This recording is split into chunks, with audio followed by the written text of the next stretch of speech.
What's up, everybody? Welcome to another episode of On Your Guard. We're up to episode 16 now, and I am here with Seoung Lee, aka Chowdown Detroit. This is like a huge treat for us. Seoung is an amazing photographer, food guy, skinny guy that eats everything. I don't know how he does it guy. We're going to get into a lot today. He is a master of composition, shooting pretty much everything you do with an iPhone, right? Yeah, I would say 80% of my shots are with the iPhone. 80% of shots with an iPhone, so we get questions all the time about camera gear, this and that, so we're going to talk about how you can be amazing with just an iPhone. But first, we're giving away an Ultra Pro 2 Plus 263 AB100 kit today. That is a tripod and a head, so check it out and just drop us a comment for a chance to win. This is super nice. Introducing Vanguard's most innovative tripod series yet, the Ultra Pro 2 and 2 Plus, honored with the 2017 TIPO Award for Best Tripod, and the prestigious Red Dot Award for Design. These distinctive tripods are like nothing that have come before. Fast one-motion center column deployment, top of its field quarter-turn twist locks, and legs with 4 unique position angles, clearly marked for precision. Ultra Pro 2 delivers durable construction, intuitive design, and quick, easy setup for the ultimate shooting experience. Ultra Pro 2, always like never before.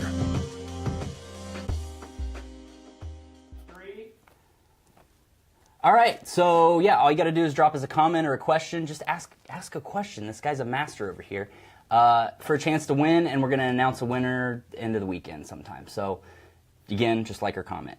So let's dive in. Yeah. Chowdown Detroit, you're the man.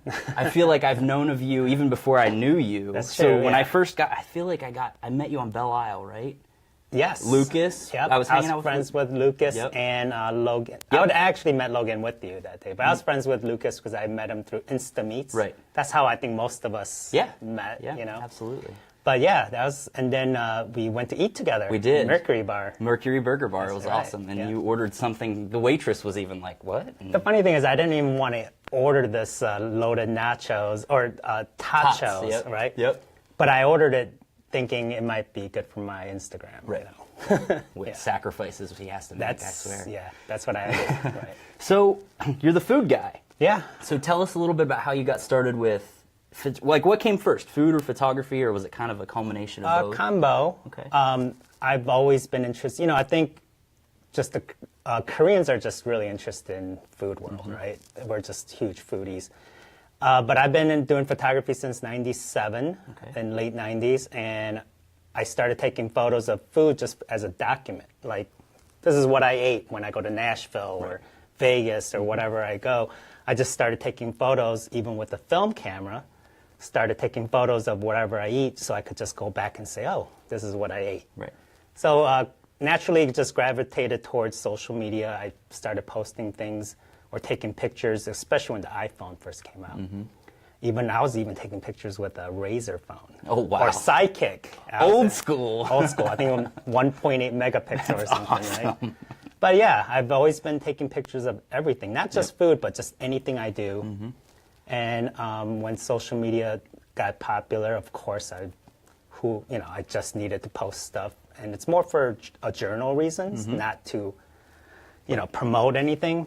And it just kind of snowballed into something big, just because I was one of the first food Instagrams in Detroit. Right. And it just kind of went from there. That's awesome, man. Yeah. And it's kind of, I feel like it hasn't hurt you that Detroit's kind of on this comeback. So like new stuff over the past 2 or 3 years. Right. There's like there's a new restaurant every time I go down there. I can't keep up. It's crazy. It's there's even ones that I never even heard of, but I still like to promote or at least go to the ones that's been around for a long time. Right.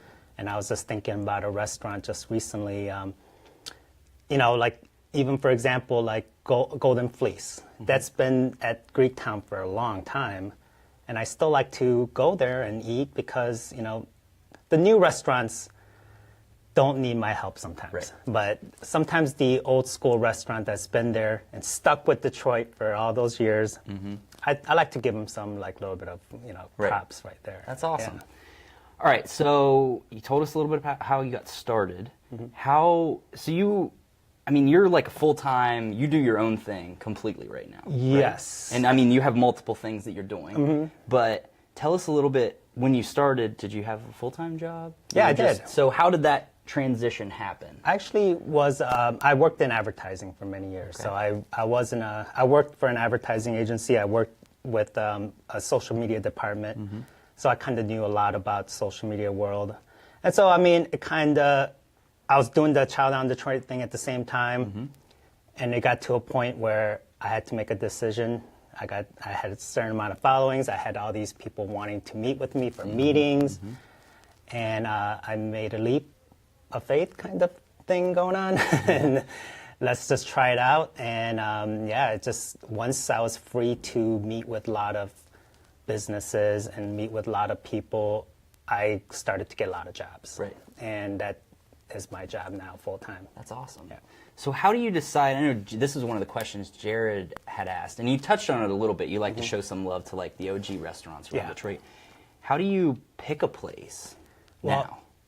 Nowadays, I still love going to places as a food adventure, right? Okay. I love just going to a restaurant just to try their food. I never walked in a restaurant and told them who I am. Okay. I still never do. Right. If they recognize me, that's fine. But I'm still a person that wants to just try different foods. Right. I think even when we hung out in Ipsy one time, we just went to Malu's, right? Yep. And it's just because I wanted to try it. Right. It's been on my list. And I'm glad that you did, because it was fantastic. But when we went, I never told them who I am, and I just, we tried their food. Funny thing is, once I post about it and things like that, they contact me, right? And this is when they contact me and say, I'd love for you to come back, or how can we work together? Right. I have a new menu coming up. Is there a way you can talk about it? Then it becomes more like a business type of thing. So like certain restaurants need photography, so they would hire me to do content creation. Some places just need for me to promote them. Right.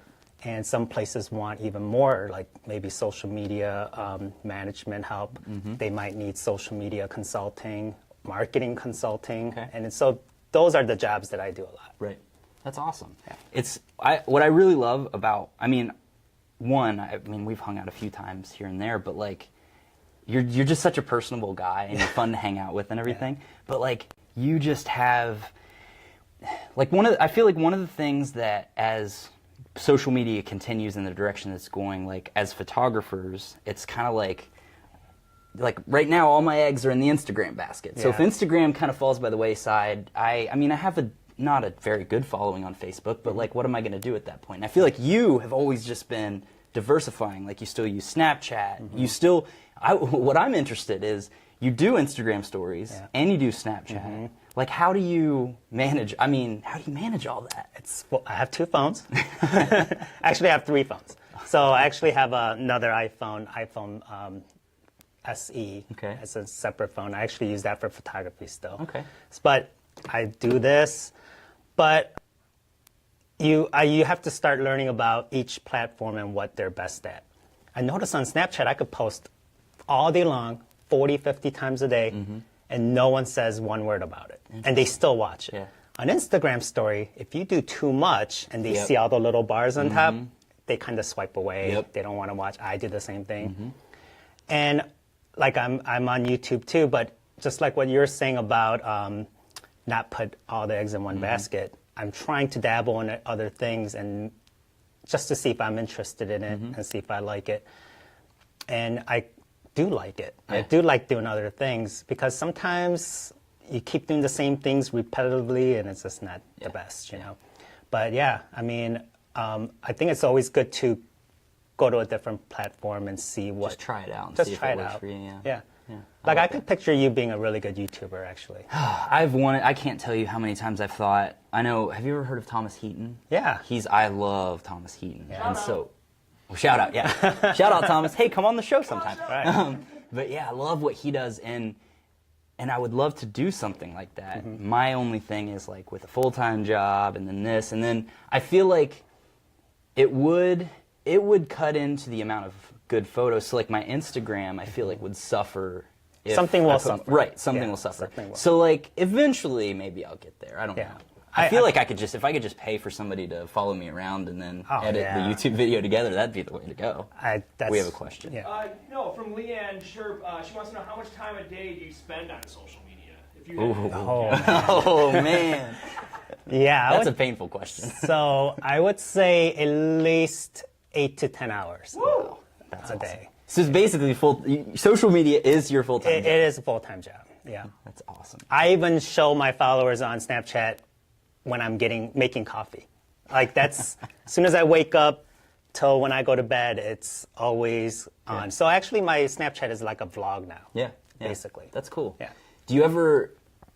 I know, like the one thing I do like about Instagram stories, about Snapchat is it can be more spur of the moment. Mm-hmm. Like I feel like with a vlog, you almost kind of have to storyboard a little bit. You have to have an idea or a goal for the day, and that is a little daunting, at least for someone like me. But do you ever, with your stories with Snapchat, do you ever kind of have a storyboard of what you're going to do, or do you just kind of wing it? I kind of have things scheduled, and I do pre-plan sometimes. So when I wake up, or even the night before, I would say, you know what, tomorrow if I go to this restaurant and maybe go to Belle Isle for sunset, it would make a really good story. Right.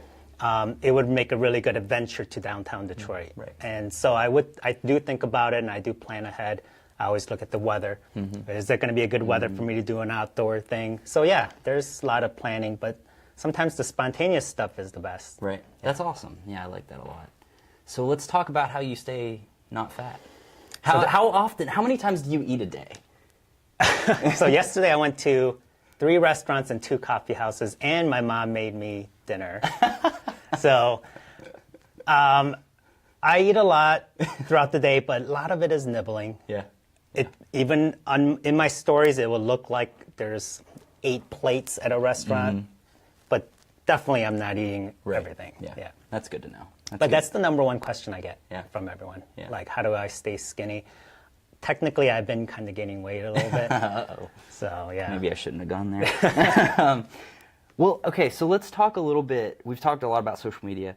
Yeah. Let's talk about your process. Like, you go into a restaurant. No, you touched on it a little bit. You like the experience. Like, you don't want this thing where you're coming in, like, I'm the guy, and they put you in a specific booth, and there's nobody else around. Like, even when we've gone out to eat a couple times, like, I always notice whenever you're taking pictures of stuff, like, you're looking for the right light. Like, what's your thought process? Just like when we hung out, Yeah. I said we started sitting in one table, and as soon as the couple left by the window, he's like, nope, we're moving over there because I could get a better photo. And then I had something different, so I'm pretty sure you had my food for a little while because you were taking pictures of my food too. I do, yeah.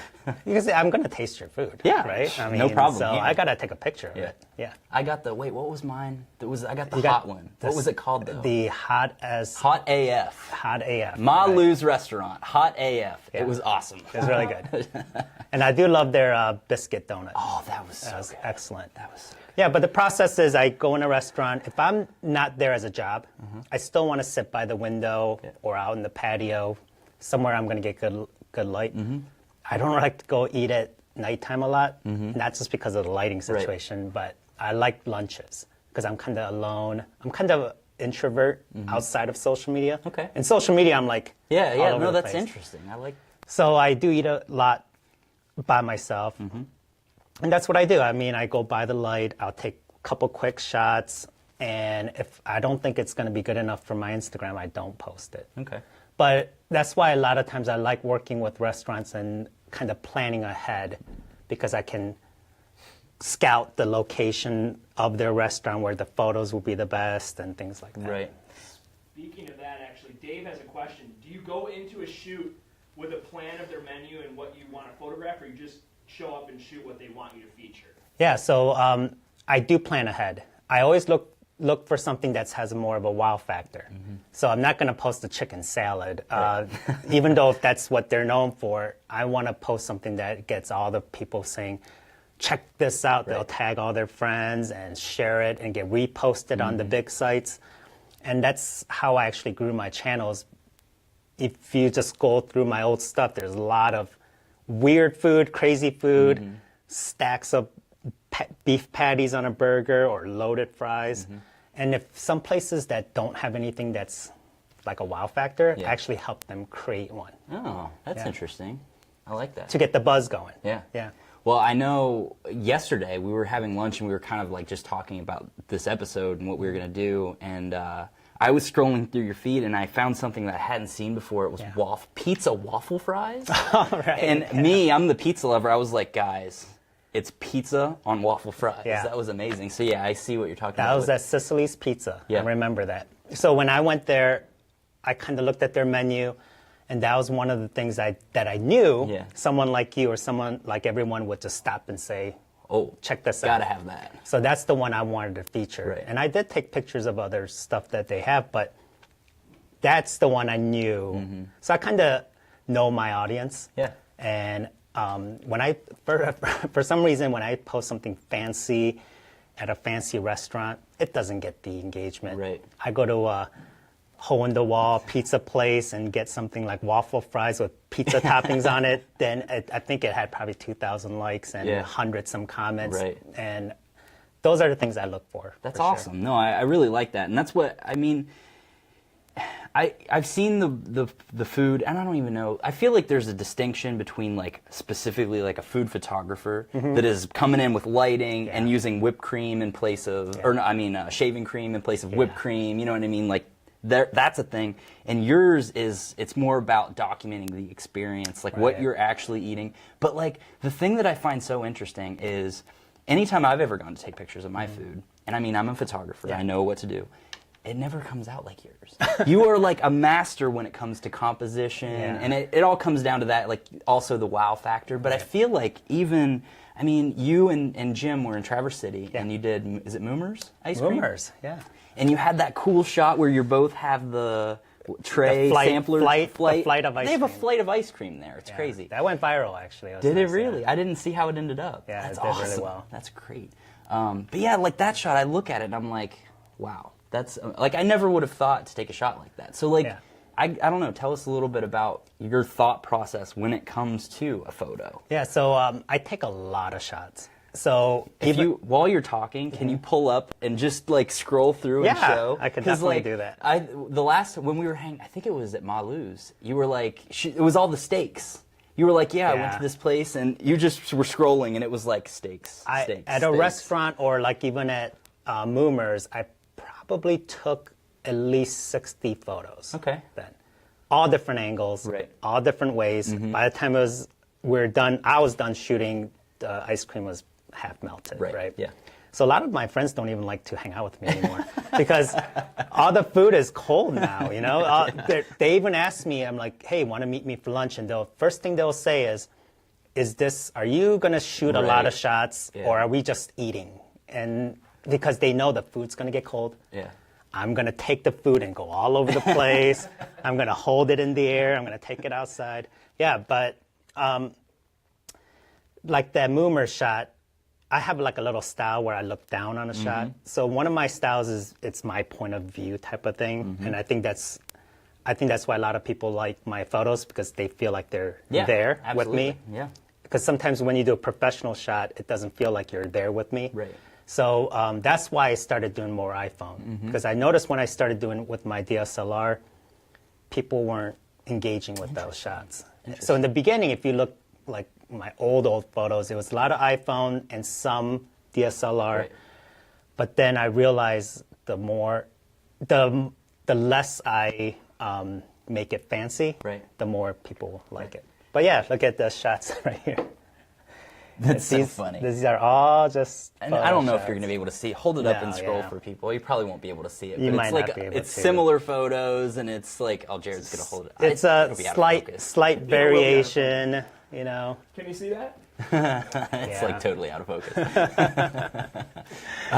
That's so funny, though. I mean, it's all different angles. One of the tricks is if I had a really nice hamburger right here, if you take different angles, different location, one table by the window, maybe one at a different table, you actually, it will look like two different places. I mean, two different shots of the same burger. Right.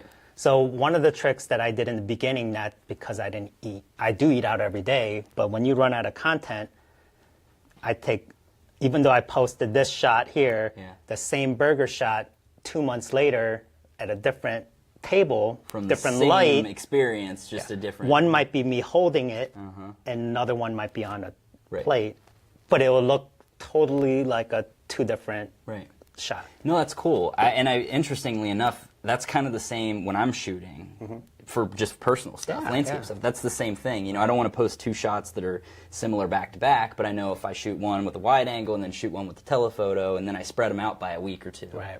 That's pretty smart. Couple questions from Michael first. How often does a restaurant have a problem with you photographing or filming if you haven't planned it ahead of time? Oh, most places, they welcome that because they know that they can tell when people are taking pictures, it's going to go on some type of social media. The only time I actually got yelled at and they told me to delete it, they forced me to delete it, was at a grocery store. I don't know if I want to, I'm not blessed. I love this grocery store. It's Papa Joe's. Okay. But they do not allow photography inside of a market. It's a market. Interesting. Yeah, it's weird. So I took some pictures and some guy just rushes into me and says, "We don't allow photography here." And they made me go in there and delete it. And I was just taking a picture of them making a sandwich or something. Interesting. Yeah. And I'm like, okay, you don't want free publicity, I guess. Yeah, you know? that's the weirdest thing. Yeah. The other question, since you do so much iPhoneography, any secret apps that they should know about, or how many apps do you use? Yeah, I think everyone uses Snapseed. Yeah. I think I use Snapseed for not just food photography, for landscape, almost everything. Then I go to Visco. Then I use, for food, there's actually an app called Foodie Oh, app. I'm going to rate this. And down. it's a really great app. It's free, and a lot of the filters there really brightens up your photo, and it's really nice. That's cool. But Snapseed is the most important one, I think. Yeah. Yeah, I love Snapseed. I'm going to take some notes here for when I'm doing some food photography. Yeah. So, okay. What about, so we touched on apps. What about like lenses? Do you use lenses? Do you ever use flash? Do you ever, like, what are some accessories? Never use flash. Okay. So one of the tricks I do with two phones is if I'm in a dark area, so you have a food right here, and say it's dark. Yep. So instead of using a flash, I will use a light, Right. flashlight from here Okay. to give me a angled light, and then I would take the shot like that. So that's one of the tricks for nighttime, but I would never use a flash. That just kills the. Right. Yeah, it's a really bad shot. Good rule of thumb for all photography, unless it's, just don't use on-camera flash. Right. It's terrible. But for food, I just use whatever we got here. The depth effect now for the portrait mode on the 7 Plus is just amazing for food. Right. That gives you that professional look. So some of the content creation I've done, I just recently did a few jobs where a restaurant wanted, 50 to 100 photos, and I did it all through my iPhone. Oh, wow. If the lighting is good, and if they just want it for social media, I do not need to use my Sony or anything like that. But if they do want a professional look, more professional look plus content creation, I do use my Sony, or when I had a Nikon, I used to shoot with that. But for my landscape photos and things like that, I use Moment Lens. It's one of my favorite lenses to use. It's because it's really crisp and clear and gives you, 18 millimeter Yeah, I wide? think it's 18 millimeters, yeah. So I think that's one of the best lenses to use, and that's why I got the Moment case for this one. Screw in the wide angle, and then I don't need to pull out my wide angle from a Sony. Right. And I started using iPhone for photography more than my DSLRs because I got lazy. That's the reason why, because I was transferring from my camera to my phone to edit, Right. to put it on my Instagram, right? But I got to the point where I was shooting both my phone and my DSLR, and I was not using the photos Right. from my camera. So I'm like, you know what? I'm just Just gonna, cutting out the middleman. at just that because point. I'm lazy. Yeah. Yeah. Well, and you know exactly what to do. I mean, Yeah. the thing is, like, I feel like that I feel like there's several photographers now that have the saying is the best camera is the one that you have with you, kind of thing. And I feel like, look at Little Cole, look at what he used to, I know he does some with the camera now, with a mirrorless now too, but like what he was able to create out of, like, he created a style. And I feel like it's the same with you. You've created this style. Well, he was an inspiration to me. So yeah. when I started Instagram, I did post a lot of iPhone photography, and he's the one who got me to realize that you can do amazing shots with an iPhone. Right. So I started to do that, and he was a big inspiration. He was a great guy when I met him too. He's so humble. Eric's amazing. Yeah. And him and 13th Witness was also an iPhone shooter in the beginning, even though he's a really good professional photographer. But Yeah. a lot of great Instagrammers were originally mobile, just to show off their mobile skills. Right. Now most of them don't do mobile Yeah. photography, but for me, I kind of kept that going, and yeah, those guys are amazing. No, I think it's Yeah. cool. I really do. Again, just to interject here, we are giving away an Alta Pro 2 Plus 263AB100 tripod kit. All you got to do is comment or ask us a question, and it's going to run through the end of the weekend. So, yeah, check it out. Yeah, that's good. Introducing Vanguard's most innovative tripod series yet, the Alta Pro 2 and 2 Plus, honored with the 2017 TIPO Award for Best Tripod, and the prestigious Red Dot Award for Design. These distinctive tripods are like nothing that have come before. Fast one-motion center column deployment, top of its field quarter-turn twist locks, and legs with 4 unique position angles, clearly marked for precision. Alta Pro 2 delivers durable construction, intuitive design, and quick, easy setup for the ultimate shooting experience. Alta Pro 2, always like never before.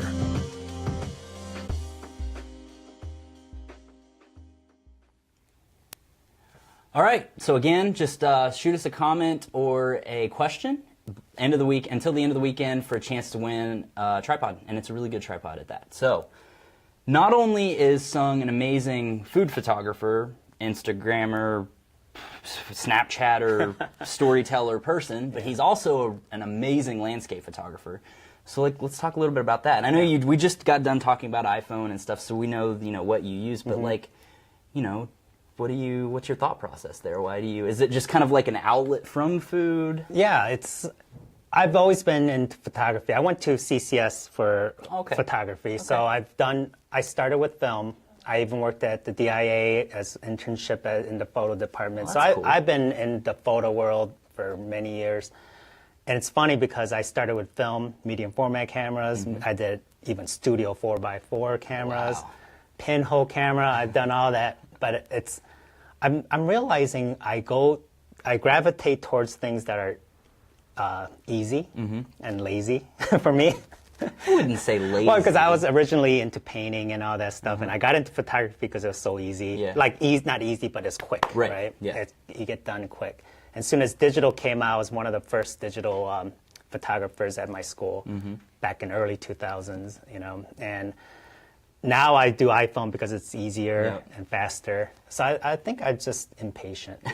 But when it comes to landscape photos and things like that, I just look for amazing composition that would get a lot of attention, not just for me. I center a lot of things, do a lot of symmetrical stuff. I love your style. I mean, I think that's why I started following you, because your style is just something that I'm like, oh my God, you capture that amazing sunset or sunrise. Right. And I don't do sunrise because I don't like to wake up early. But yeah, I mean, the number one thing I've noticed with people's Instagrams on landscape photography especially is editing. So I see so many great photographers that just doesn't edit well. Right. And I think some people don't understand that Instagram has a certain look and style that gets people's attention. Right.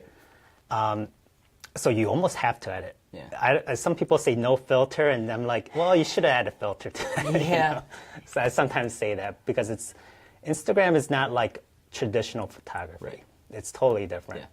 And it definitely depends on your goals. Yeah. And what you want to do. I feel like, along with what you're saying, it's almost like the market, at least with like that style of photography, with landscape photography, the market's so saturated now because everybody can get their hands on a camera. I mean, I was thinking, before I went mirrorless, I sold my last DSLR, and it sold for like, I bought it for over $3,000, and it sold for $1,200. So I'm like, people can have that, and it's probably under 1,000 now, you know? So people have access to that kind of technology to be able to create amazing photos. It really comes down to the vision and the style and just the eye. That's the big thing. That pushes you out of the sea of all these other photographers. And they got to be tasteful. Yeah. You know, some people will just do extra HDR on their photo or something, or even if they add sunset or something, like they manipulate the image, they just do it without thinking about the shadow or how the moon can't be that big. You know what I mean? Type of things. And I think some people are tasteless and they just don't have that eye or the vision. And I feel like all of it comes to with just time and experience. It is, for sure. Everybody has to go through that phase where they think HDR is awesome. Yeah. And then they realize, probably not so No, much. right. Yeah. Like, I have gotten to the point now where I take my edits to the extreme, and then I just take the opacity to like, I just turn down all my edits to like 15 or 20%, because it's like, subtlety is the key. Like, that is the key. Yeah, for subtlety sure. is definitely the key when it comes to that sort of thing. But I feel like, and I teach, and I've taught in a lot of my workshops, like people just, I kind of give people permission to experiment, because a lot of the times, if like you're going to a landscape photographer's workshop, they're like, you take pictures this way within these confines, and then you can only edit so much before it's not even photography anymore. It's just, you know, it's image manipulation at that point. Right. And I'm just like, just experiment and have fun with it, because that's really the gool, is to have fun. You got to make mistakes. I know if I scroll through like my photos on Instagram like 4 or 5 years ago, 4 years ago, it's just like, whoa, you know, why did I do that? Yep. But even if I look back at my photography from my college days, and which I just recently did, and I'm like, oh, this is terrible, you know. Back then, I'm like, I think I'm pretty good. Right. I look at it now, I'm like, man, I was a terrible photographer, you know, back then. But all of that experience definitely adds up. You know, all of those mistakes, you're standing on top of this mountain of mistakes, you know, because I can see in your work, like, that you have a deep history of photography, because you can tell with your eye for composition and colors and stuff. Like, you can tell that all of that knowledge is there. And I'm sure you get questions all the time on social media, like, well, like I do, of people like, oh, I hope to be as good as you someday, or where do I even start? And I'm just like, just shoot, and just do, and do, and do, and do, because that's really the only way you're going to grow as an artist. Yeah. And I get a lot of people saying, oh, I just bought a DSLR. I'm like, oh, sweet, which one? And they'll say, you know, they got the Canon 70D or whatever it is. It does, and they're like, should I go full frame? I'm like, no, you don't have to do anything like that. You know, it's like if I can do it with an iPhone or even just an old camera, you do not have to buy a $3,000 camera. That's not going to make you a better photographer. $2,000 lens is not going to make you a better photographer. My favorite quote to tell people when they ask me what kind of camera that they should get is, or when they say I have like the Canon 70D or 60D or whatever, and it's like, what camera should I get, you know, next? I'm like, the camera that you have, because I started with the original Canon Rebel. Oh yeah. The original digital Rebel. I think it was like 4 or 6 megapixels or something. I'm like, the camera that you're starting with is like light years ahead of the camera that I started with. So just go with it. And so. You should see my Nikon. My first digital camera was $900. It was a Nikon that flipped, the lens flips. It was 2 megapixels. This was 2001. Interesting. I don't think I remember that one. Yeah. It took a compact flash. I think I had a 2 like a 2 megabyte whatever. It might hold like 2 pictures or something. I don't know. But I actually did my senior thesis with that thing. Interesting. So I mean, if I could, and I printed big things, you know. But I kind of want to do a video series where I actually shoot with like an iPhone 4, right? just to show that it doesn't really. You kind of have to know about lighting. Yep. You have to know about the composition and how to edit. And someone with a 7 Plus that doesn't know how to do that aren't gonna do the same thing, you know. So it's really important to learn all those things. But having good equipment still helps a lot. Sure, absolutely. For sure. Yeah. All right, well, I mean, this is probably the longest episode we've ever had. Thank you so much for coming and just dropping a bomb of knowledge and information on us. Yeah, it's been amazing. I love all your equipment. Follow invested. Chow Down Detroit on Snapchat, Instagram, Facebook, everything. Follow Seoung, Seoung, his personal account if you want to see his amazing landscape photography on Instagram. Awesome. Thanks for coming in. Thank you very much. Whoa, man. Thought you were going to do that anymore. I thought of a guy.